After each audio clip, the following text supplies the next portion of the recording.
This case study involves fatigue cracking detected in the aft hanger link lug fitting of the main landing gear, MLG.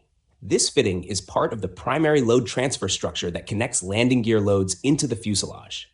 During each landing, the landing gear experiences high cyclic loads. These repeated loads create stress concentration at geometric features such as lug root radii.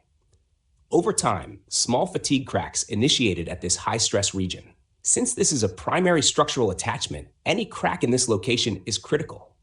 The FAA required inspection and structural monitoring to ensure that crack growth does not compromise load-carrying capability. This case study teaches important lessons about structural arrangement.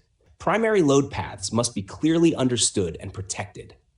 Geometry changes such as lug radii are natural stress concentration points where fatigue begins. Cyclic operational loads, like landings, govern fatigue life more than static strength.